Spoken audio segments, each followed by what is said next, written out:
Morning students, welcome back to my YouTube channel the beauty of physics. Myself Manoj Janeja. आज के इस video में क्या करने जा रहे हैं बच्चों? आज के इस वीडियो में 12th क्लास 9 चैप्टर के बैक एक्सरसाइज क्वेश्चंस करने जा रहे हैं। लास्ट वीडियो में हमने 20 क्वेश्चन तक कर लिए थे। आज की इस वीडियो में 21 से हम स्टार्ट कर रहे हैं। ए पार्ट है बच्चों, determine the effective focal length if the combination of to lenses in exercise 9.10 if they are placed 8 cm apart with their principal axis coincident। बच्चों 9.10 में हमें एक कॉम्बिनेशन ऑफ दो लेंस दिया हुआ था जो हमने किया था क्वेश्चन। एक कॉन्वेक्स लेंस दिया था जिसकी फोकल लेंथ 30 सेंटीमीटर थी और एक कनकेव लेंस दिया था जिसकी फोकल लेंथ 20 सेंटीमीटर थी। वहां पर बच्चों कॉन्टेक्ट में रखे थे। अब क्या कह रहे हैं कि convex lens, concave lens, principal axes are coincident but they are placed 8 centimeter apart. They are placed 8 centimeter apart. They are placed 8 centimeter apart. हमें ये निकालना है बच्चों इसकी इफेक्टिव फोकल लेंथ, इस कॉम्बिनेशन की। कॉन्वेक्स लेंस की फोकल लेंथ है बच्चों 30 और कनकेव की है बच्चों 20। कॉन्वेक्स है जो 30 और कनकेव है बच्चों -20। Convex is positive, always positive focal length, concave is negative focal length. मुझे इफेक्टिव फोकल लेंथ दिखा देते हैं। इसका करने का क्या तरीका है, हम ऑब्जेक्ट को ले लेते हैं इंफिनिटी पर, क्योंकि हमें पता है ये रिजल्टिंग दोनों लेंसेज कांटेक्ट में तो नहीं है बट थोड़े सेपरेटेड हैं 8 सेंटीमीटर सेपरेटेड है। एक मिनट, जहां पर ये दोनों का सिस्टम ऑब्जेक्ट इंफिनिटी पे है तो हमें पता है if the resulting system behaves like a convex तो वो पैरेलल रे कहीं ना कहीं पर कन्वर्ज होगी। If the resulting system behaves like a concave, result वो रे कहीं ना कहीं पर सीम्स टू मीट होगी। तो जहां पर या तो एक्चुअली मीट होगी या सीम्स टू मीट होगी, वो आपका होगा फोकस। और हम कैलकुलेट करते हैं तो जब एक कॉम्बिनेशन ऑफ लेंस सिस्टम होता है और सेपरेटेड होता है तो हम उसके सेंटर से चेक करते हैं। जहां पर वो रे सीम्स टू मीट होगी या मीट होगी, सेंटर से चेक कर लेंगे कितनी दूर है, वो उसकी इफेक्टिव फोकल लेंथ है। जो ऑब्जेक्ट इंफिनिटी भी है, this one is my first lens, इसमें मैं f1 f2 मैंने कर लिया है। u1 is infinity. Lens formula लगाओ 1/v minus 1/u equal to 1/f। तो 1/v1 minus 1/infinity, u को माइनस इंफिनिटी ले लो, कोई प्रॉब्लम नहीं है। 1/infinity और माइनस दोनों जीरो ही होते हैं। तो जब v1 आ गया ये जीरो हो जाएगा 30 सेंटीमीटर। इसका मतलब ये रे कहां पर सीम्स टू कॉन्वेक्स क्या करता है, कन्वर्ज करता है पैरेलल तो अपने फोकस पर।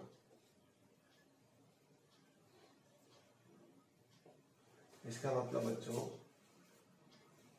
इसके सेंटर से 30 सेंटीमीटर दूर, 30 यहां पर कहीं मीट करती हुई सीम्स हो रही है 30। ये 8 है तो ये डिस्टेंस कितना बचेगा, 22। ये वर्चुअल इमेज कनकेव के लिए वर्चुअल ऑब्जेक्ट का काम करेगी। तो ऑब्जेक्ट डिस्टेंस कितना हो जाएगा, 22 but with positive sign for second lens concave 22 centimetre. f2 कितना है बच्चों इसका, -10। v2 निकालते हैं इस लेंस के लिए। फाइनली ये कनकेव लेंस इसको कहां पर, कनकेव हमें पता है वर्चुअल इमेजेस बनाता है, कनकेव इसको फाइनली कहां पर कन्वर्ज कर देगा, seems to converge 1/v2 minus 1/u2 1/f2। इसको तो भेजो 1/v2 f2 plus 1/u2 -1/30। गलत कर रहा हूं बच्चों, 20 ये है प्लस 1/22। एलसीएम 2 20 इंटू 22 ले लो, तो यहाँ पर बच्चों -22 आ जाएगा, यहाँ पर 20 आ जाएगा, माइनस के 2/20 इंटू 22 कट कर दो 2 को 10 -1/220 रेसिप्रोकल ले लो, V2 आ गया -220 सेंटीमीटर। इसका मतलब हमें पता है बच्चों ये रेस को क्या कर देगा, ये रेस को डाइवर्ज करता है, तो ये कहां पर मीट करेंगे बच्चों, ये रेस सीम्स टू मीट इस लेंस के सेंटर से 220 सेंटीमीटर इसकी तरफ, नेगेटिव आ रहा है ना, इस डायरेक्शन में। तो इस लेंस सिस्टम के सेंटर से कहां करेंगे, ये 8 है तो सेंटर कितना होगा, जो 4 पर 4 यहां से 220 होगा तो यहां से कितना होगा 216, तो 21 centimetre from the centre of this lens system this seems to converge, तो इसकी इक्विवेलेंट फोकल लेंथ आ गई बच्चों 216 सेंटीमीटर।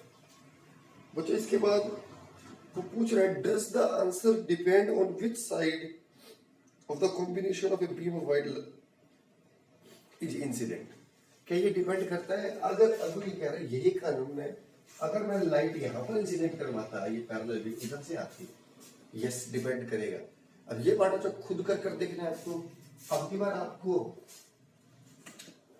आपको रे वहां से इंसिडेंट करवानी है कनकेव वाली साइड से, और आप क्या देखोगे बच्चों कि आंसर सारा का सारा चेंज होकर आएगा। चेंज होकर आने का मतलब क्या है, वो डिपेंड करेगी, जब आप यहां से करोगे तो U1 इज -∞, तो फर्स्ट लेंस कौन सा होगा, ये वाला होगा, तो मैंने कनकेव लेंस के लिए लगाओगे आप, तो मैं इसको F1 करूंगा और इसको मैं F2 करूंगा, फिर आप V1 निकालोगे, ये -20 आएगा, फिर -20, फिर इसके लिए आप ऑब्जेक्ट डिस्टेंस निकालोगे, ऑब्जेक्ट डिस्टेंस कहां जा रही है, इस तरीके से आपको सारा कुछ सोल्व करना है, आपको आंसर मिल जाएगा इन स्टेप्स को चलते हुए, बिल्कुल स्टेप्स पर। जैसे बच्चों ये मैंने स्टेप आपने कर ही दिया है, -20, तो इससे इधर 20 इधर, ये 8 है, तो इसके लिए ऑब्जेक्ट डिस्टेंस कितना जाएगा -28, तो बच्चों को खुद करना है ये part. B part, an object 1.5 centimetre in size is placed on the side of convex lens in the arrangement a above. कह रहा है बच्चों इसी अरेंजमेंट जो मैंने आपको पार्ट करवाया है, जब मैंने कॉन्वेक्स लेंस की तरफ आप एक ऑब्जेक्ट रख दिया है जिसका साइज 1.5 सेंटीमीटर है, distance between object and the lens is 40, determine the magnification produced by the lens system, determine the magnification produced by the lens system.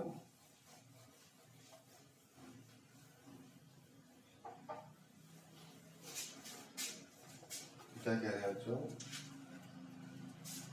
एक ऑब्जेक्ट है,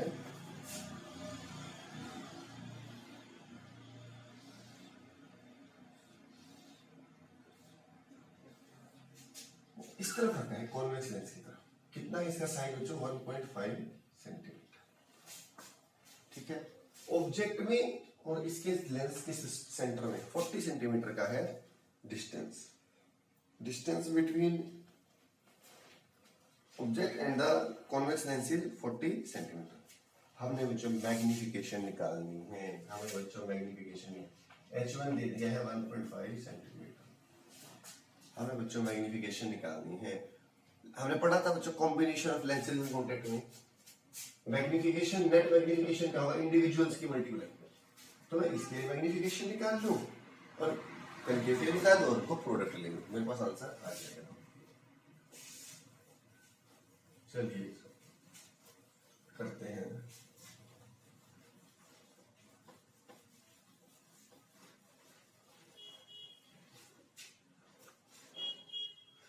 U1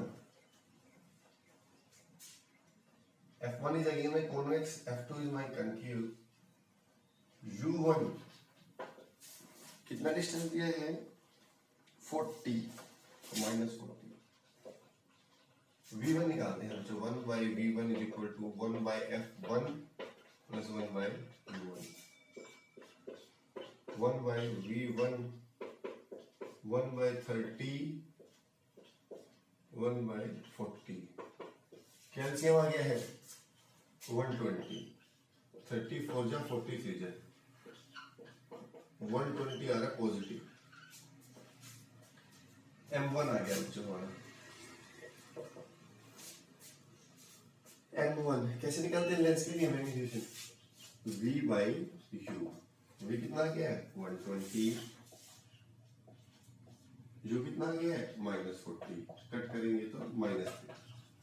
नेगेटिव ये साइन दिखा रहा है कि अगर ये इंडिविजुअल अकेला होता तो ये रियल इमेज बनाता। नेक्स्ट बच्चों 120 ये इसको 120 सेंटीमीटर दूर मीट कर देगा, इससे जो रेज आ रही होंगी।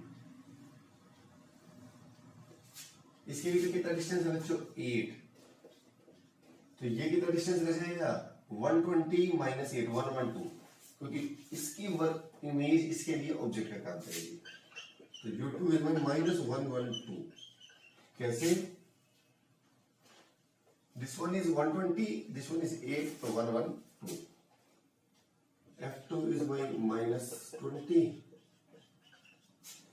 फिर फॉर्मूला निकालते हैं 1/v2 इज इक्वल टू, यहाँ पर ये सेकेंड लेंस के लगाते हैं ये F2 + 1/v2।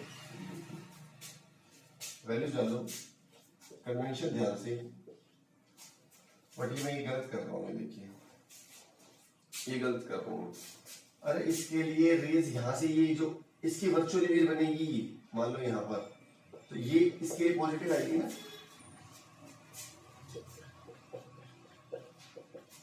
एलसीएम ले लो, 112 × 20 ही ले लो, तो माइनस के 112 प्लस के 20 माइनस के 92 अपॉन 112 × 20। उल्टा कर लो। हाँ यहाँ लिख रहा हूँ मैं, तो V2 कितना आ गया है 112 × 20 अपॉन 92। 4 से कट हो रहा है, 4 2 जा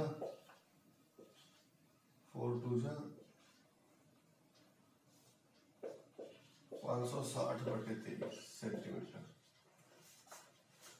क्या किया मैंने? रेसिप्रोकल किया है मैंने, फिर मैंने कट किया है 250 के 112, 2300 के 92। मैग्निफिकेशन निकालने M2 V2/U2। वैसे कट ना भी करता तो बढ़िया नहीं जाता, कट मत करो, सीधा सीधा हो जाएगा, 112 कट हो जाएगा सीधा, मत करो बस। 112 × 20 अपॉन 92। M2 निकालते हैं, V2 अपॉन U2। U2 का है U2 ये 112, ये पूरे ऊपर क्या जाएगा बच्चों कट 20 अपॉन 92, 5/23 आ गया है 5/23। यह डाल दीजिए यहाँ पर। नेट मैग्निफिकेशन क्या आएगा बच्चों M1 × M2 -3 × -5/23, 15/23 0.0, 23 6 जा 138, 12 0, 23 5 जा 120, 120, 23 5 115, 5 0, 23 दूनी 46। नेट मैग्निफिकेशन ये आ गया बच्चों 0.652। चेक कर लेते हैं एक बार। 9th चैप्टर कौन सा क्वेश्चन है ये? थिंक 21वां। यस 0.652। बच्चों साइज भी निकालना है इमेज का। नेट मैग्निफिकेशन क्या होता है? Height of image upon height of object. Object की हाइट 1.5 है, इसको क्रॉस कर दो 0.652 × 1.5, ये मल्टीप्लाई कर लो, 1 सेंटीमीटर आंसर आपके सामने आ जाएगा। चलते हैं जो नेक्स्ट क्वेश्चन पर। at what angle should a ray of light be incident on the face of the prism of refracting angle 60 degrees so that it just suffer total internal reflection at the other face. The refractive index of material of the prism is 1.524. क्या कह रहे हैं?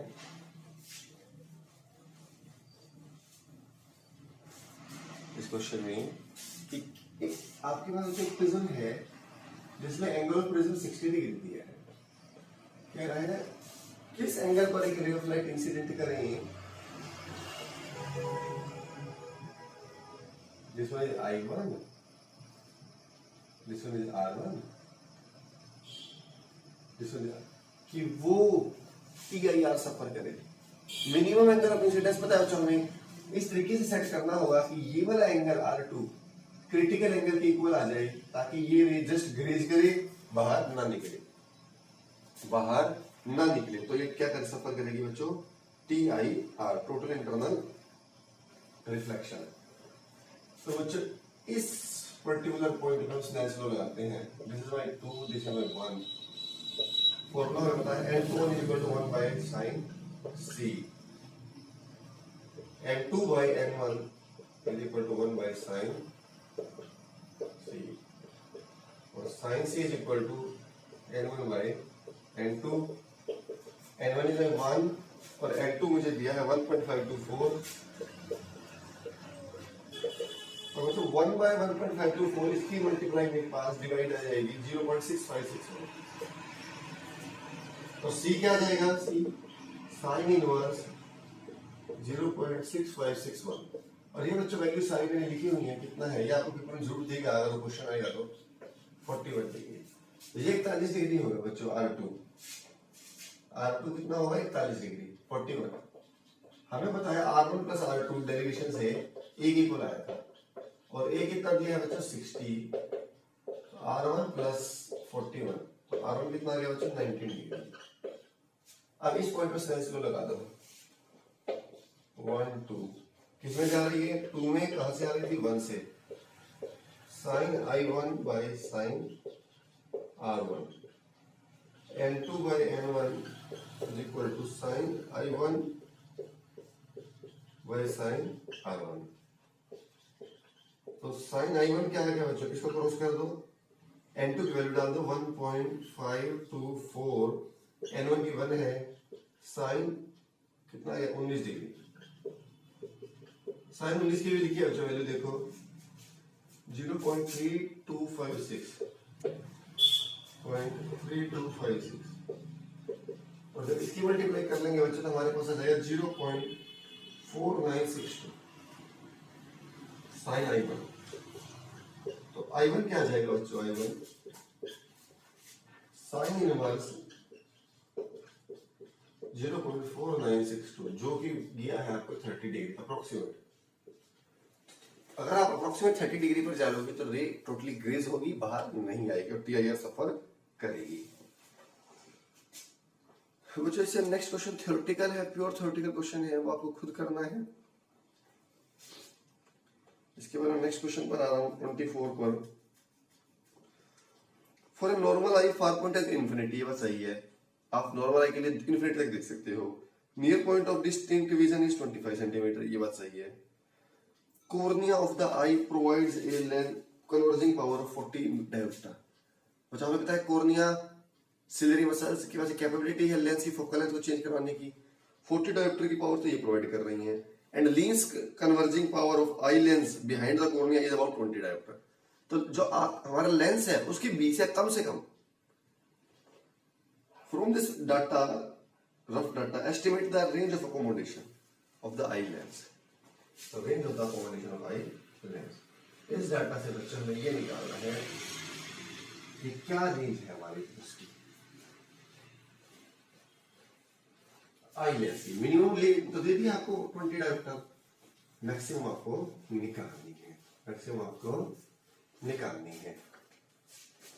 तो इसके लिए क्या करना है बच्चों? कॉर्निया की 40 डायोप्टर है और लेंस की 20, तो पूरे कॉर्निया और लेंस सिस्टम की 60 डायोप्टर हो गई आपकी power, PT total power 60 dioptre. अगर ऑब्जेक्ट इंफिनिटी पर है तो हमें पता है हमारे जो आईज में लेंस है वो इमेज क्या बनाता है रेटिना पर, तो हमें लेंस और रेटिना के बीच का डिस्टेंस मिल जाएगा 1/f is equal to 1/v minus 1/u। तो when u is infinity f is equal to v और v is equal to f, और f क्या होता है 1/p 1/60, बट इसको 100 से करना पड़ेगा डिवाइड, क्योंकि यहाँ पर जो हमें ये फोकल लेंथ आती है मीटर में, ये मेरी आ गई है सेंटीमीटर में 5/3 सेंटीमीटर। ये बच्चों आ गया है इमेज और लेंस के बीच का डिस्टेंस, जो कि हमेशा फिक्स रहता है वन आई लेंस पे, यही नेचर होती है। अब क्या कह रहे हैं बच्चों कि अब हम बच्चों यहां से कैलकुलेट करते हैं the cornea of the eye lens provides a 40 dioptre. अब यहां से बच्चों हम ये चेक करते हैं, यहां से बच्चों हम ये चेक करते हैं कि मिनिमम जो हमें पता है फार पॉइंट तो हमने देख लिया, अब हम नियर पॉइंट के बारे में बात करते हैं।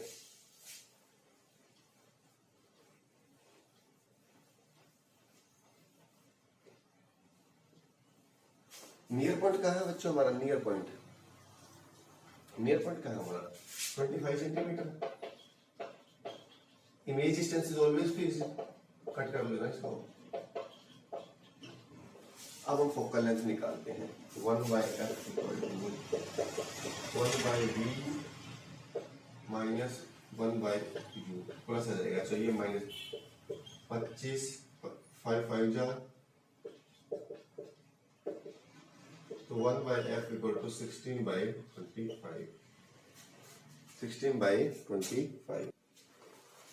तो जो फोकल लेंथ कितनी आ रही 25/16 सेंटीमीटर। ये आ गई आई लेंस सिस्टम की, मतलब कॉर्निया और लेंस सिस्टम की मिनिमम फोकल लेंथ। पावर निकालते हैं 1/f, but f must be in metre, तो 100 से डिवाइड कर लो, ये किस में आ रहा है मीटर में। 1 इसका रेसिप्रोकल करो 25 25 चौके 100, एक मिनट 16 पर जाना था ना, 16 पर जाना था ना, 64 डायोप्टर। ये आ गई है आई और कॉर्निया सिस्टम की 64, मिनिमम थी 60 और मैक्सिमम आ गई 64। कॉर्निया की 40 माइनस कर दो तो लेंस कितनी आ जाएगी 24। तो लेंस के 20 मिनिमम दी थी और 24 तक रेंज कर सकती है। बच्चों नेक्स्ट क्वेश्चन थ्योरेटिकली आपको खुद करना है 25वां क्वेश्चन। यहां तक हमारे 25 क्वेश्चन डन हो गए हैं। कुछ भी नहीं समझ आया तो comments. Thank you so much.